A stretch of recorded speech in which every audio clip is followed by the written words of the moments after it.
So, got a new whip, which all I think. Okay, this is done. We're doing a little bit of unclapping the Mustang, which is what, if it's what you want to call it. We got the top down, and I mean this one's a little wiggly, which I'm not too surprised. But the thing is this one over here is a lot more wiggly. Pretty much so, and the reason, and because I've been in here before, because I've torn this all out at one point, and essentially this plate here is not completely bolted in at all. So we're going to start with that. We're going to get these all pulled out, and then we're going to try and get this pulled back together. Starting out with Julius, coming out of the car, 50 million at a time.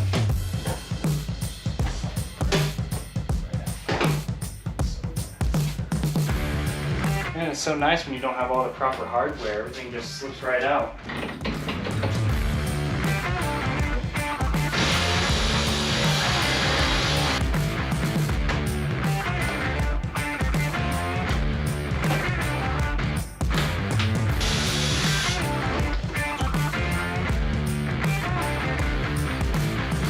Okay, now I might have skipped ahead a little bit. Like this little mid plate here, I removed the motor, and I kind of dropped the window in. So the idea here is I'm trying to get this out, and the issue is I think that something with the mechanism is frozen or completely rusted together, and it's definitely fighting me trying to get this out, but I need to get it out so I can unstuck it so I can get it back in, because I think the problem is something with it is it keeping it in that same position and it won't like completely roll to where it needs to be. But yeah, I'm gonna have to keep working at this, see if I can get it to work.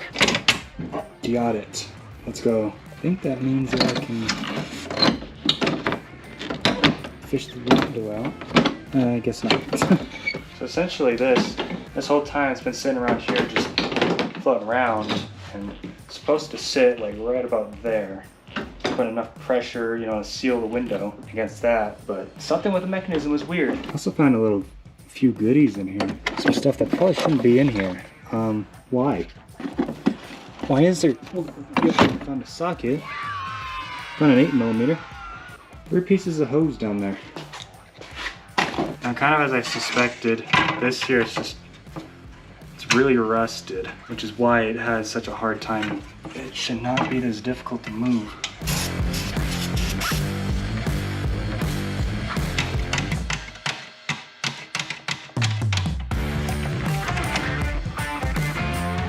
Okay, so I spent some time getting this, that way it moves a lot better. It definitely needs, probably gonna do a little bit more, but it's kind of cool watching it because you can see that basically the window, the bottom of that window sits like right about here, and essentially as it rotates it comes up to there, and then it pushes it out towards the front window. So should hopefully at least keep things greased up and all that.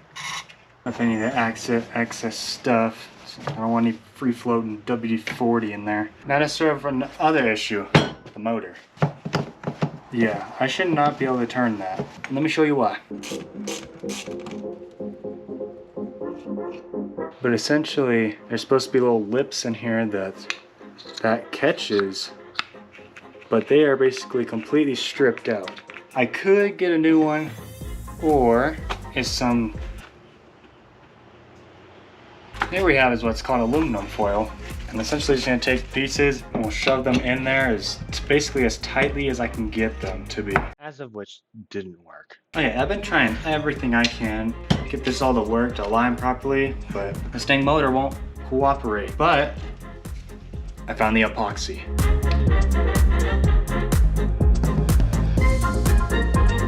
Better to have too much than not enough.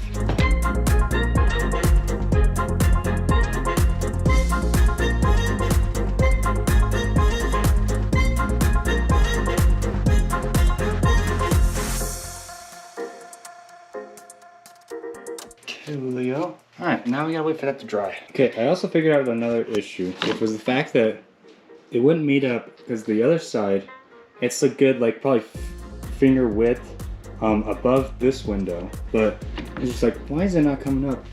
And the thing is, the issue was that this window's been messed with. Both of these have been messed with, but This one was specifically messed up quite a bit because the pin on the window was moved all the way up, which caused this to not be able to go all the way up with the mechanism. But yeah, so let's get in there and get that to another better spot.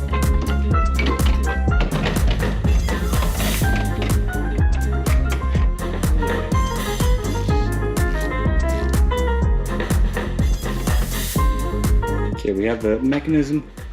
We have it all as high as it'll go, and not looking too bad, not too bad. We might probably go all the way, basically maximizing where the pin's at. But yeah, this is all very loose.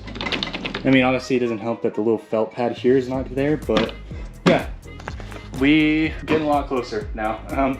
And then once I've got this all put together, it is on to getting the top to properly align, or at least these windows, because there's still a bit of a gap on these windows.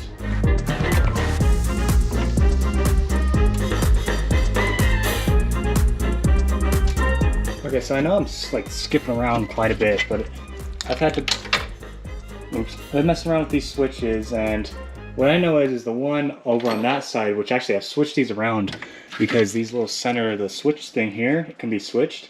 So I switched them around, and that one on that side right now is definitely very messed up, which is why I was having issues with this one of like not wanting to work from the main switch panel.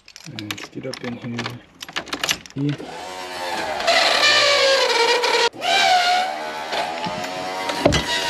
Jeez, it's violent. Not too bad, not too bad. It's definitely a lot nicer looking there. Close the door. So let's really relax. We can just push that. Not bad. I mean, it could be better, but like, dang, it's so much better. I can't fit my hand through there now. So let's remove this tape. The reason I had this tape here was to kind of protect the window, which didn't do too good, but just to kind of protect the window so it doesn't keep scratching it or rusting against it. But I have these seals that it came with, and I want to try and see if I can get it to fit on here.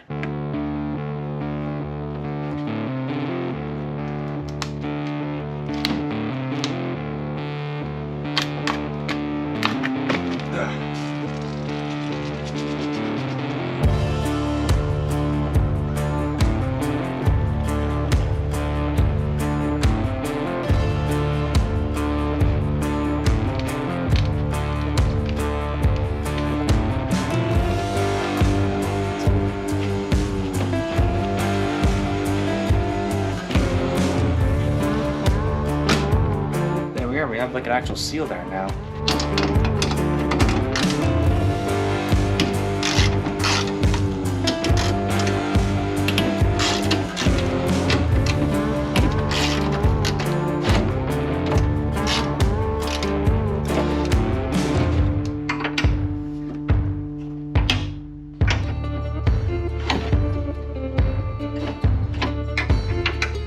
So after countless hours of adjusting, we're in a much better spot. Now it's not perfect, like there is still a bit of a gap here, which might just be the top itself, which I might be able to space out, but. So I'm gonna do the driver's side real quick and then we'll be back, and I'm pretty sure it'll be on to putting everything back together.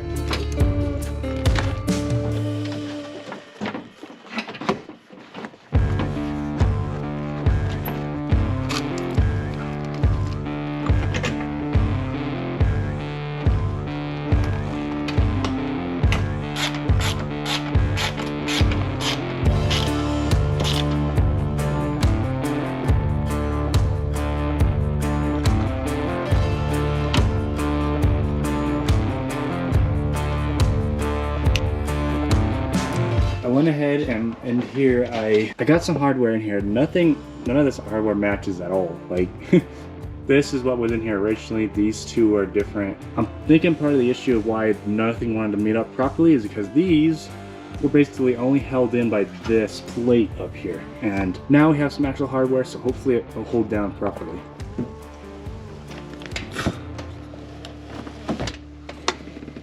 Okay, now we have it latched on, and this little metal piece is just kind of temporary. I'm gonna make a proper one, but it's definitely, it needs shimmed out, but it should mean that now when I close the door, There we go. Oh yeah, it definitely meets up a lot better. A lot better. Even meets up front a lot better here too. The other side should too. We're gonna make the shims much better. And yeah, these, well, this definitely meets up a lot better now. Now there's another reason why this top needs to be aligned properly, which is the fact that when going at speeds, you know, wind comes up and it'll catch right in here, and you can feel a slight little breeze coming through the little gap there, which is okay, but like if it's raining, you know, it'll definitely get in there. The issue comes when it comes to higher speeds, say highway speeds, is this wind is coming up so fast, it just skips this and goes over, which is like not too bad, except for the fact that this is kind of loose. So now this pushes down. I can't put enough pressure on this side, but essentially what happens is it will drop the little shims there and all that, and then the latches will come loose, and then next thing you know, the top's trying to fly its way up backwards, which is not very safe. Now this here is one that I've already made for the driver's side, and now those are in on both sides. And I know this is a little bit of a lackluster ending, but I'm ended it right about here. Way over past due on this. Hopefully you guys got something out of this. Hopefully maybe you learned something. I don't know. I'll see y'all in the next video, which not too sure yet, but it may contain something fursuit related. So we'll see.